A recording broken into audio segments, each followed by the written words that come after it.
Jẹ́ àsìkò gbogbo tẹ́ ti ń gbọ́ mi lé lóko tàbí lẹ́yìn odi. Ẹ jẹ́ kí a gbàdúrà bàbá wa olùfẹ́ wa wọn. Àwa gbé yín ga ṣe yín lọ́ba fún àánú àti ojúrere ńlá ńlá tí a rí gbà láti ti rí ọjọ́bọ̀ àkọ́kọ́ nínú oṣù ìkẹsàn-án. A dúpẹ́ nítorí pé àṣeyọrí ìtẹ̀síwájú ìgbéga àti àlùyọ ńlá yóò wá sójú ọ̀nà wa, yóò bọ̀ sójú ọ̀nà wa lórúkọ Jésù lénìí. Àti pé ọ̀rọ̀ tí a ó gbéyàwó lénìí yóò ṣe ayé ọkàn àti ara wa ní rere. A ó jẹ́ olùgbọ́ àti olùṣe ọ̀rọ̀ náà nítorí tí a gbàdúrà lórúkọ Jésù Kristi Olúwa wa. Àmín. Ìwé ọ̀run ṣíṣí tí a tẹ ọwọ́ olùṣọ́ àgùntàn yín náà kọ Adéjàre Adébóyè kọ ení ọjọ́bọ̀ ọjọ́ kẹrin oṣù kẹsàn-án. Àkòrí tí a ó gbéyàwó sọ wípé alábùkún fún ni àwọn tí ebi ń pa. Alábùkún fún ni àwọn tí ebi ń pa mú àkọ́sórí wa nínú ìwé Lúùkù orí ìkẹfà ẹsẹ̀ ìkọkànlélógún. Lúùkù orí ìkẹfà ẹsẹ̀ ìkọkànléníogún. Alábùkún fún ni ẹ̀yin tí ebi ń pa nísinsìnyí o, nítorí ẹ ó yó. Alábùkún fún ni ẹ̀yin tí ń sọkún nísinsìnyí, nítorí ẹ̀yin yóò rẹ́rìn-ín. Nígbà tí a mú bíbélì kíkà wa nínú ìwé Iṣẹ́ àwọn Àpọ́stélì orí ìkẹjọ ẹsẹ̀ ìkẹtàdínníọgbọ̀n títí dé ẹsẹ̀ ìkọkàndínníogójì. Ìwé Lúùkù, ìwé Iṣẹ́ àwọn Àpọ́stélì orí ìkẹjọ ẹsẹ̀ ìkẹtàdínníọgbọ̀n títí dé ẹsẹ̀ ìkọkàndínníogójì. Nígbà tí ó dìde, ó lọ sì kíyèsí ọkùnrin kan ará Etiópíà, ìwọ̀fà ọlọ́lá púpọ̀ lọ́dọ̀ Kandake, ọbabìnrin àwọn ará Etiópíà, ẹni tí í ṣe olórí gbogbo ìṣúra rẹ̀, tí ó sì wá sí Jerúsálẹ́mù láti jọ́sìn. Òun padà lọ, ó jókòó nínú kẹ̀kẹ́ rẹ̀, ó ń ka ìwé wòlíì Àìsáyà. Ẹ̀mí sì wí fún Fílípì pé, lọ kí o dá ara rẹ pọ̀ mọ́ kẹ̀kẹ́ yìí. Fílípì sì sáré lọ, ó gbọ́, ó ń ka wòlíì Àìsáyà, ó sì bí i pé ohun tí ìwọ kà ní, ó yé ọ. Òun sì dáhùn wípé, yóò àti ṣe yé mi bí kò ṣe pé ẹnìkan tọ́ mi sí ọ̀nà. Ó sì bẹ Fílípì kí ó gòkè wá, kí ó sì bá òun jókòó. Ibi ìwé mímọ́ tí ó sì ń kà náà ni èyí o. A fà á bí àgùntàn fún pípa, àti bí ọ̀dọ́ àgùntàn tí ń yáádi níwájú olùrẹ́rùn rẹ̀, bẹ́ẹ̀ ni kò ya ẹnu rẹ̀. Ní ìrẹ̀sílẹ̀ rẹ̀ a mú ìdájọ́ kúrò. Ta ni yóò sọ̀rọ̀ ẹ̀ran rẹ̀? Nítorí a gba ẹ̀mí rẹ̀ kúrò ní ààyè. Ìwọ̀fà sì dá Fílípì lóhùn, ó ní, mo bẹ̀ ọ́, ti ta ni wòlíì náà ń sọ ọ̀rọ̀ yìí, ti ara rẹ̀ tàbí ti ẹlòmíràn? Fílípì sì ya ẹnu rẹ̀, ó sì bẹ̀rẹ̀ láti ibi ìwé mímọ́ yìí, ó sì wàásù Jésù fún un. Bí wọ́n sì ti ń lọ ní ọ̀nà, wọ́n dé ibi omi kan.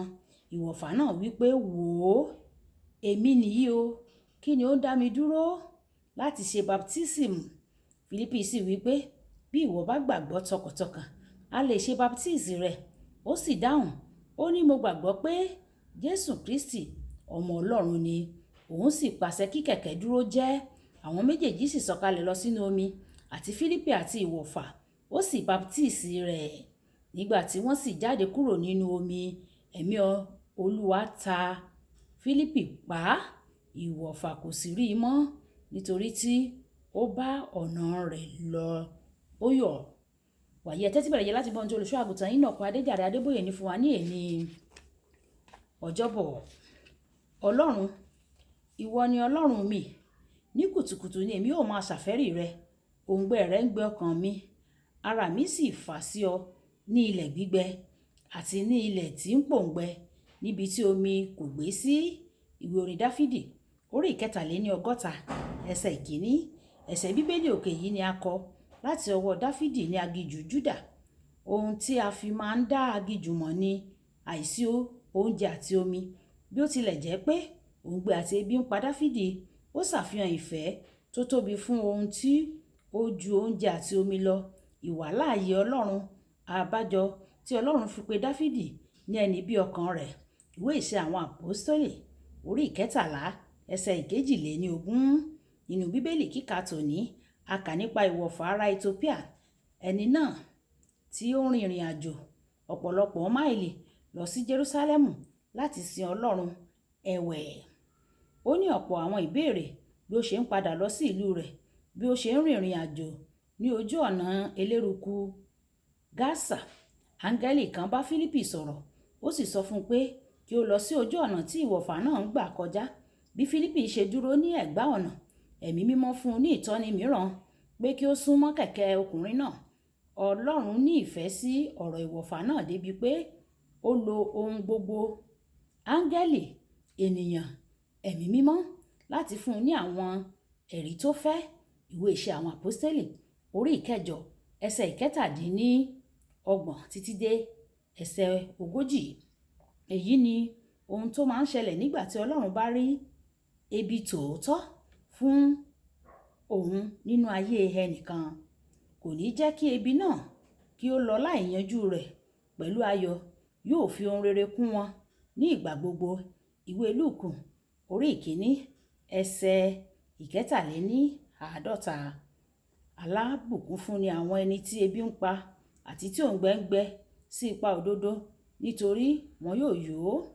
Ọlọ́run máa ń bá ọ gẹ́gẹ́ bí ẹbí rẹ o. Ọlọ́run máa bọ́ ọ gẹ́gẹ́ bí ẹbí rẹ. Ìwé orin Dáfídì orí 42 ẹsẹ̀ 7 wípé ibú omi pe ibú omi. Nígbà tí o bá fẹ́ jinlẹ̀ nínú Ọlọ́run, ebi rẹ̀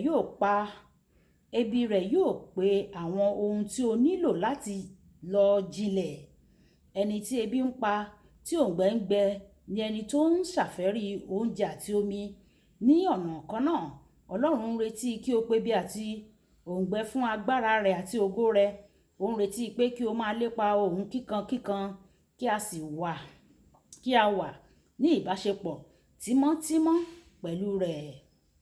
Jésù ń fún wa ní òwe kan nínú ìwé Mátíù orí 14 ẹsẹ̀ 24 títí dé ẹsẹ̀ 54 pé ìjọba Ọlọ́run dàbí ọkùnrin tí ó rí ìṣúra nínú oko ìṣúra kan.